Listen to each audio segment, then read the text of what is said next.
So, is there anything sexier that you can think of than selling vacuum parts and vacuum supplies? Well, if you're smart, that's where you might want to focus your effort. One of the things we like to do on the Amazon Fanatics program is find really smart, interesting business people who found their own niche and really exploit it to have the most success possible. And our guest today nailed that and then some. We're going to speak to Chad Rubin, who is the owner of Scubana.com, but also the Crucial Vacuum Company.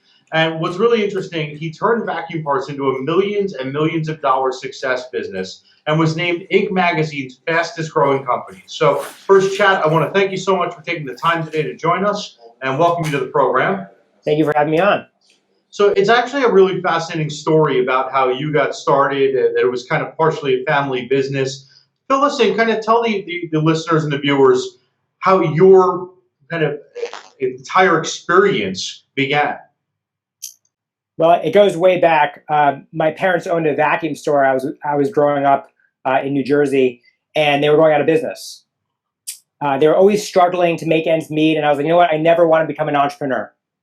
So I decided to go to school to UMass Amherst, studied finance, and went on to Wall Street for 3 years. During that time, they were actually going physically out of business. And I said, Mom, Dad, you guys need to be selling on the internet. Sell vacuum parts on the internet. And they said, I don't think anybody's going to be buying vacuum parts on the internet, Chad. So while they're going out of business, I decided, you know what, I'm going to buy your inventory. Bought it, it sold out, and that's really what got my start into internet retailing. Now, what were the early steps that you learned that said, okay, this is working and this isn't, that would still be applicable today, you know, a few years later to sellers that wanted to just get started? So a few things. Initially, I was just a reseller of vacuum parts. So I was buying from the OEMs or different distributors, and I decided that there's no need for a middleman. There's no layers needed. So I started to cut out the middleman, and now there's a wave of direct-to-consumer companies. You can even look at Dollar Shave Club that was just acquired for $1 billion that are actually cutting out the middleman, going as close to the factory as possible and getting as close to the consumer as possible and taking all that upside in the middle. Well, the Dollar Shave Club is such an interesting model because what most people don't know is they don't create the razors. The razors come from a company called Dorco, which thankfully works for, not just your face, but also your head. And I used to be a Dollar Shave Club member, and then I found the factory. And so in essence, you became the front for the factory for all these vacuum parts, correct? Exactly. And I started in vacuums, but I moved very quickly into a lot of other verticals. So we replicated the same success in other industries. What are some of those industries that you went into? Air purifier filters. I love coffee, so I combined my passion with coffee and started selling coffee filters on the internet, washable, reusable filters for coffee machines, cannabis grow room filters, pool filters, refrigerator filters, you name it. And when you decide that you're going to get into one of these verticals, what are kind of the determining factors that you say, okay, that's a product I want to consider. That's something that I think my and the way I sell will really have success? So here's the other thing that's going on right now is you have a lot of people moving and selling on Amazon. The next spatula off Alibaba, and then privately find niches and solve problems before coming out with the product. So I see that there's an overpriced niche, or I see that vacuum filters are not washable and reusable, and I started making washable, reusable filters to fit vacuum machines and selling them direct to consumer. So I'm solving problems, scratching an itch before just launching the next silicon mat on the internet. Well, I mean, there's about 40,000 grow mats. There's about 22,000 garlic presses. So, and I'm pretty sure there's about 473 stretching bands that went on since yesterday. So those are probably things you want to avoid. But assuming you're not in a situation where you have the capital or the experience or the depth to become, in essence, the manufacturer's representative, or to create the product, which is where you're at the stage now, but somebody who's got some experience with online sales, some experience with business, what products and how are the best ways to find the products that they then want to take and say, okay, let me start to create a business? First of all, you don't have to have a lot of capital to start as a private label or even building a brand online, right? You can start an e-commerce site in seconds with Shopify or BigCommerce or a WooCommerce store. So you have to just find a niche that you can solve.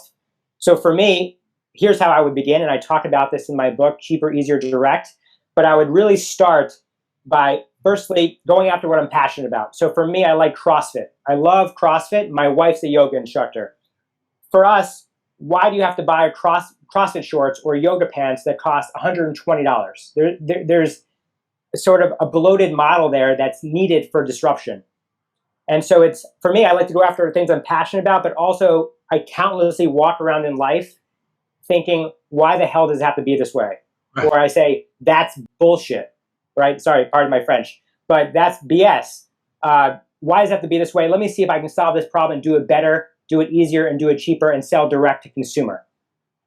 And was there a way, and I don't want to give you, too much of the secret sauce away, and some of this may be covered in your book, which I want to ask a few questions about that too, but how did you find the factories, or how did you find the places where you said, okay, I could do this better, cheaper, and easier? So first, I want to say there's no such thing as secrets anymore. Everything is public on the internet. So number one, before we even go into factories, finding problems is super easy if you look at Amazon reviews. And you have to weed through a lot of the BS reviews that are on there. But once you stop promoting your product and you start getting the real reviews, a lot of people are concerned about how many reviews they have, right? But they're not looking qualitatively of what the customer narrative is with the reviews. So I can go in and look at CrossFit shorts and people are constantly complaining about these shorts, or I can go into yoga pants, or I can go look at all these product listings, and you can literally, Amazon's like a super rich gold mine of information for you to actually extrapolate that information and crush it. So I do want to talk about the book. What are kind of some of the things, what led you to write the book? And then what are kind of the main themes throughout the book that people would be interested in? So what led me to write the book was I felt like there's a problem that's happening, another problem. The problem is that there's a lot of these quote unquote gurus or people who haven't really built businesses on Amazon that are actually trying to teach you how to build a business. And so, yeah, they're building a great information business, but they actually haven't been there and done that. They haven't really been in the shoes. They're not a top 250 Amazon seller. Right. So I listen to these podcasts and I'll listen to some of these webinars and I'm just like nodding my head. And so that's really what led me to start the book. So I was like, okay, let me start a book. Let me write a book about the trials and tribulations of what I've gone through and how I can save people time, money, and hair loss. Well, apparently I can only do 2 out of 3. So if you happen to have, the time and the money to save it, that'd be great. The hair loss, I'm not sure there's anything I can do at this stage, but I do look forward to reading the book, and we'll circle around and we'll pull out some excerpts for some of our future podcasts. But as far as the aspect of saving time and money, one of the things that people have been doing from that is subscription model, right? Where you don't have to go shopping again, where you're saving money because you're doing discounts. And a couple podcasts ago, we had Robbie Baxter on, she's the author of the membership economy. And she wrote a whole book about how companies like Netflix and even Dollar Shave Club have a continual customer base. How important is that from an e-commerce perspective to continually know that every month or every 2 months or whatever it is, your product's already going to be shipping and paid for by a customer that's happy with your product? So that's the reason why I believe it's super important to build a brand off of Amazon, because you can't directly target your Amazon customer base. It's against Amazon's terms of service. Right. But when you start building a business off Amazon, that's where you start getting recurring customers coming back and getting a lifetime value of the customer that's far higher than selling on Amazon today. So I love replenishables. I believe in replenishables. I sell replenishables all the time. And I have a massive subscription based on my own website that focuses on retargeting the customers that purchase from us. And a lot of them are on 3-month, 6-month, 9-month, 12-month replenishment cycles with our products. Now we're talking to Chad Rubin here. And again, Chad is the man behind the Crucial Vacuum Company and about 27 other product verticals, as well as the founder of Scubana.com. Chad, give us a little quick overview. Now, as a top 250 seller on Amazon, what separates the really, really elite sellers from the guys in the 2,000, 5,000, 7,000 range? That's a really good question. There's probably a lot of things that separate us, but one of them is that you have certain sellers that just want a private label on Amazon. They come out with that Silpat mat, and they come out with the next sort of garlic press, and that's it. And the name of the brand is XYZ Brands. Right.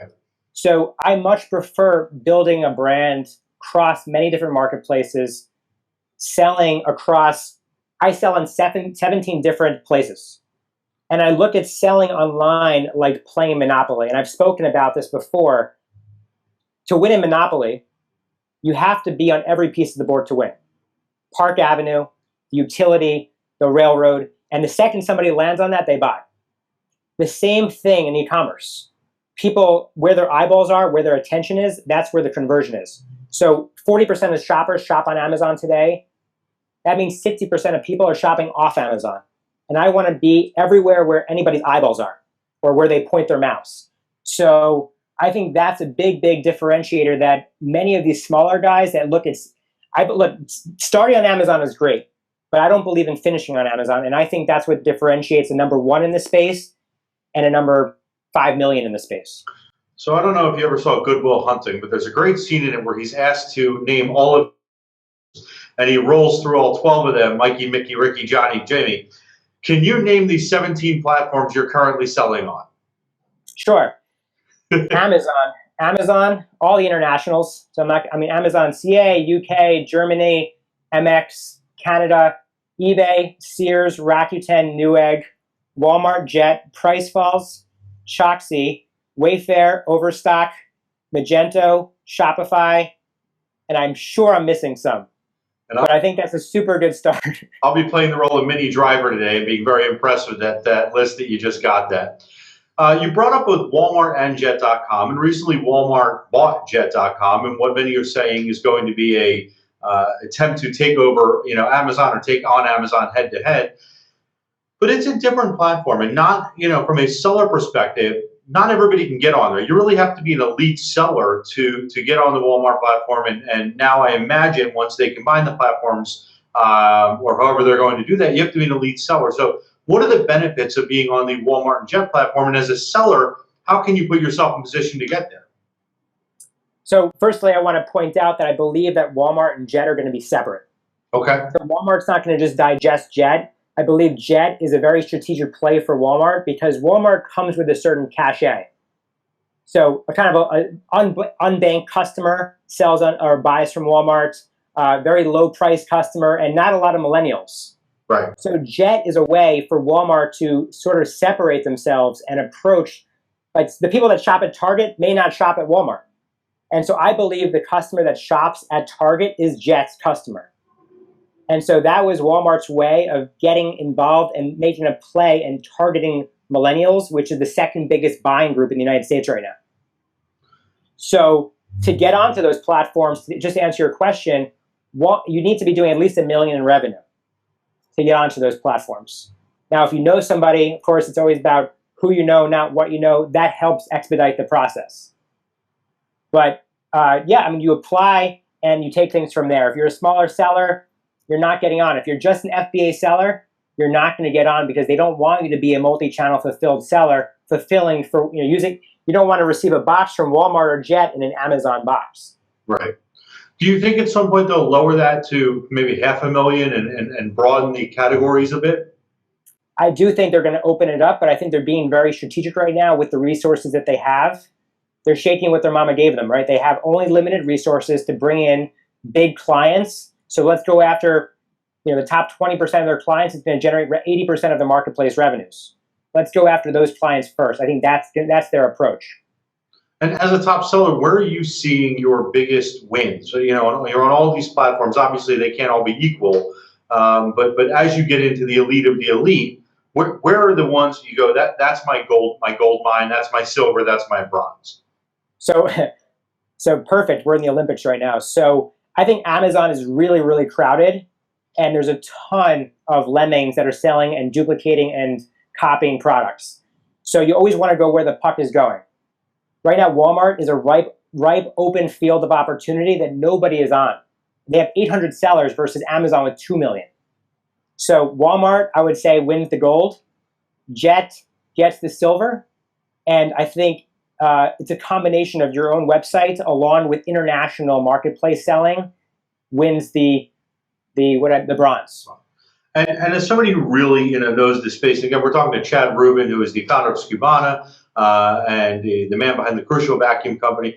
As somebody who really knows the space, you're hearing more and more of brick and mortars closing up shops and going online. Earlier this month, Macy's announced another, a few dozen stores are going to close as they ramp up their online business. A lot of the sporting goods stores are closing down stores and stores and say we're going to go online. How much competition for a seller, an individual seller, a small company like you would run, is there from the big companies who have been doing brick and mortar so long? Is it more that they're just rushing there and they don't really know what they're doing, or is this true competition that if you're in any one of their categories, and you've mentioned CrossFit and yoga pants, that you have to be concerned? I think the large companies, large corporate companies, have good reason to be concerned. Right now, there's so much disruption happening where these incumbents that have owned their space for decades have no idea how to navigate the wild, wild west, which I call e-commerce. They still have not figured it out since Al Gore invented the internet. So they're struggling to compete, they're struggling to figure it out, and Amazon has figured it out. And a lot of these cool direct-to-consumer companies have figured out how to play ball and how to beat these companies at their own game. So you look at a company like Dollar Shave Club. Well, Gillette and Schick, it took them how long to figure it out, right? So Dollar Shave Club owns 10% of the shaving blade market, and they did it in a very short period of time with guerrilla marketing.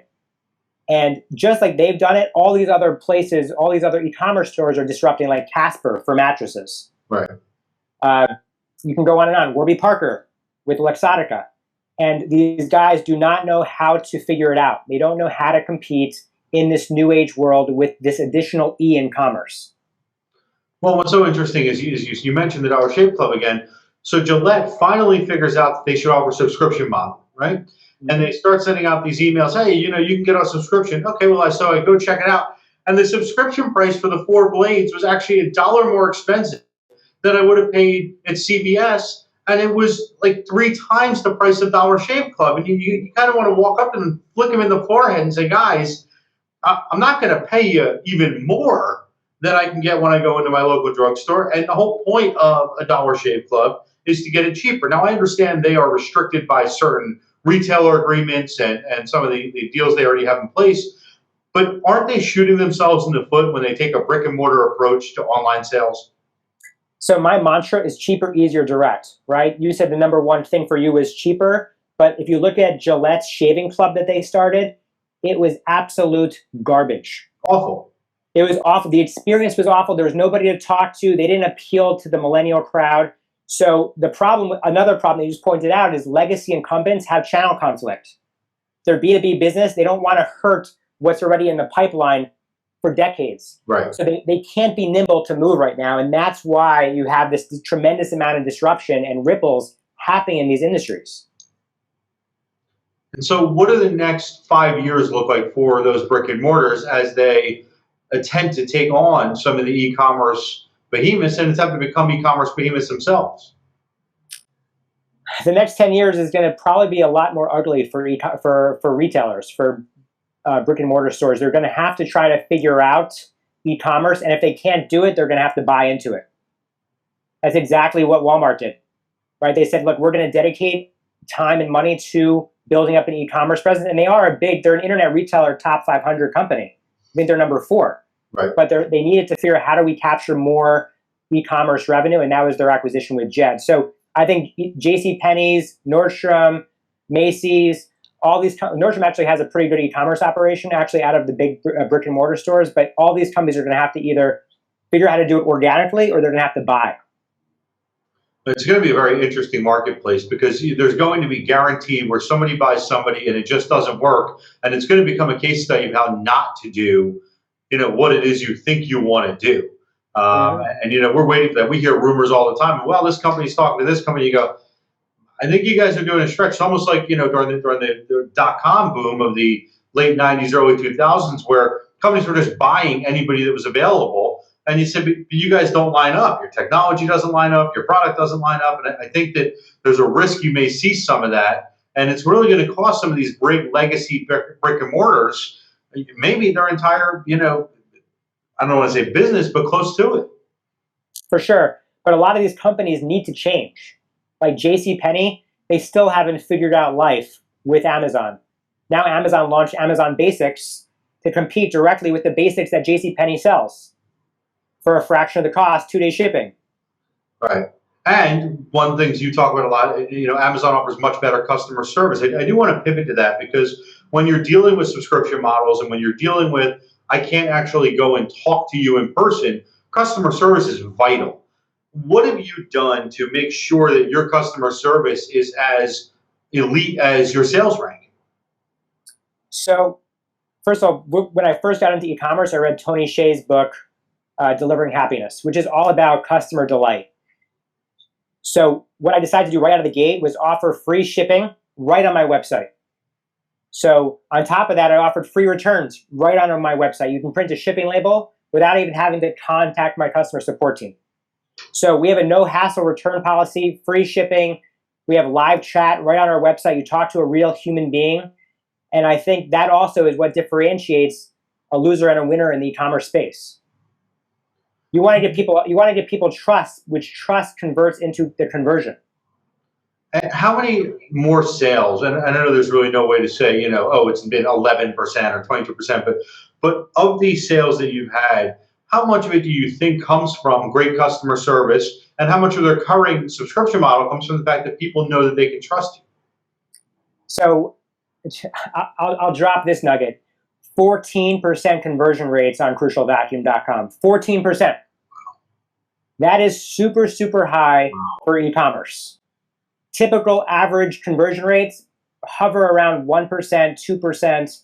So if you have the right customer delight in place, that will force the conversion. Interesting. It's so funny because we see this done so poorly, and it's so easy to do customer. I shouldn't say it's easy. There's a way to do it right and a way to do the right thing. And a lot of the companies you see they don't want to put the effort in. Meanwhile, it costs them sales in the long run into the tens of thousands of dollars. Yep. So I believe full-heartedly in putting your phone number right at the top of the page. I always have my phone number at the top. Anybody can give us a call during operation hours, and we will pick up and answer the phone, and you will talk to somebody who knows about vacuum parts. I can promise you that.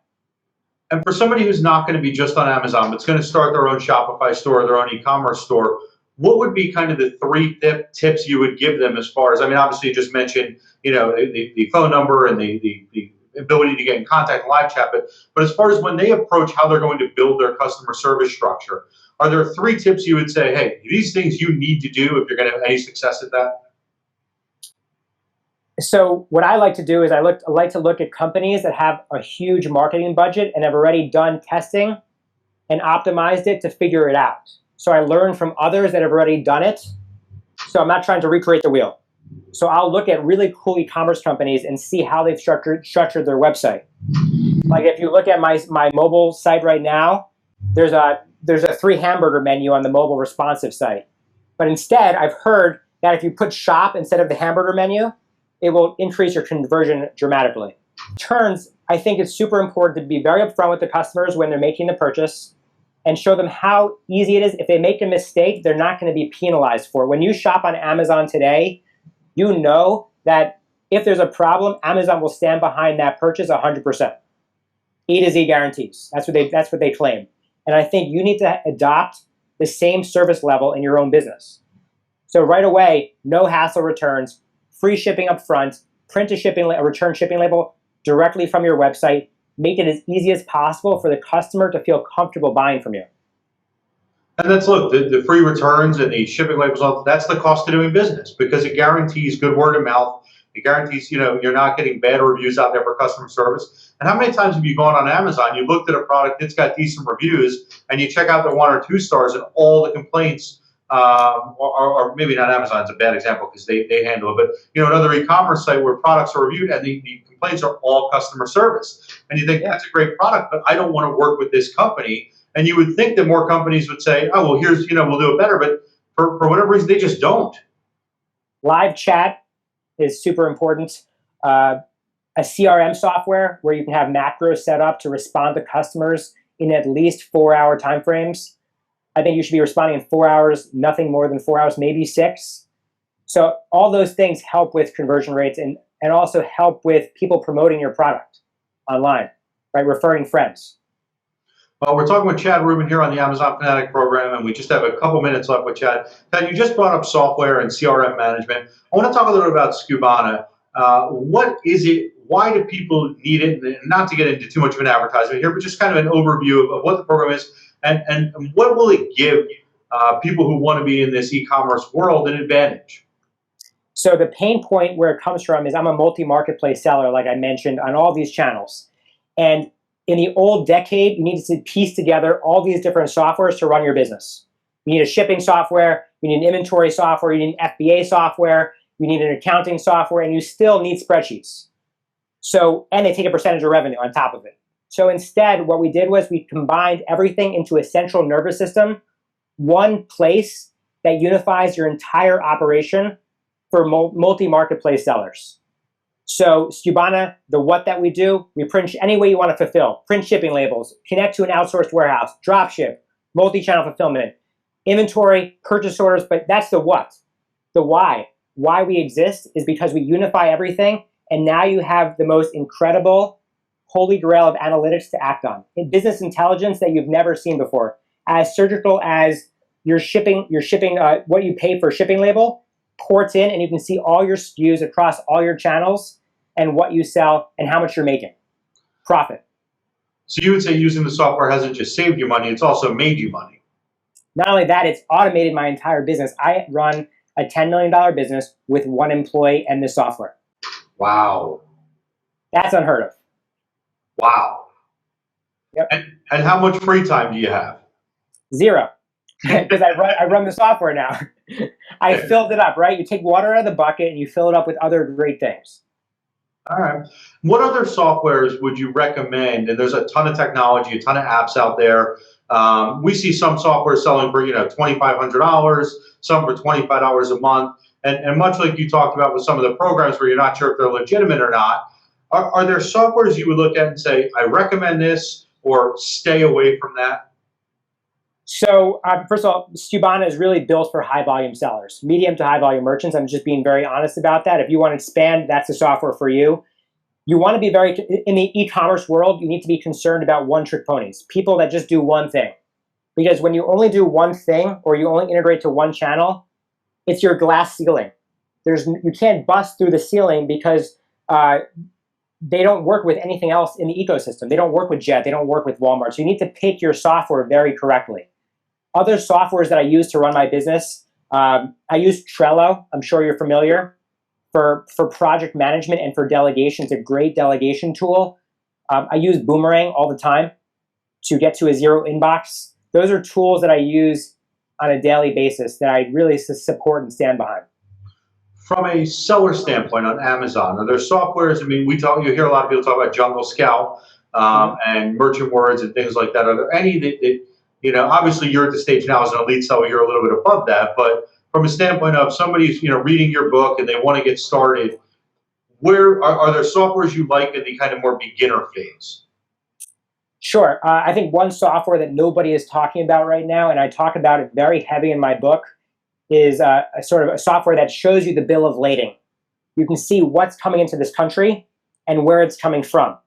So a software like Import Genius or Panjiva, Panjiva, and talk about how to extrapolate information and pull out the bill of lading from that to figure out where you should be sourcing product from, I think is a big win that nobody's talking about.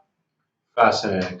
Well, Chad, I really, really appreciate your time today. It's been wonderful to have you, very educational. I want to recommend everybody get his book. You can check out his link, the link to the book in the comments below and in the write-up, because we're certainly going to want to send you there.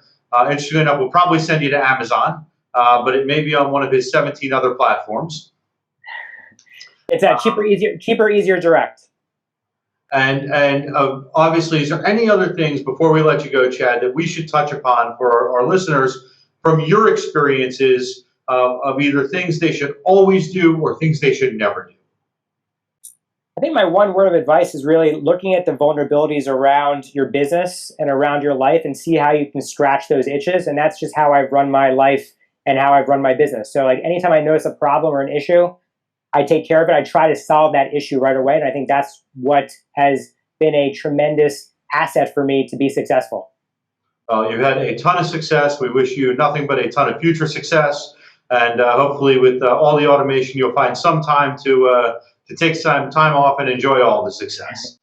Thanks for having me. I appreciate it. Have a great night, a great weekend, and thank you so much for coming on the show.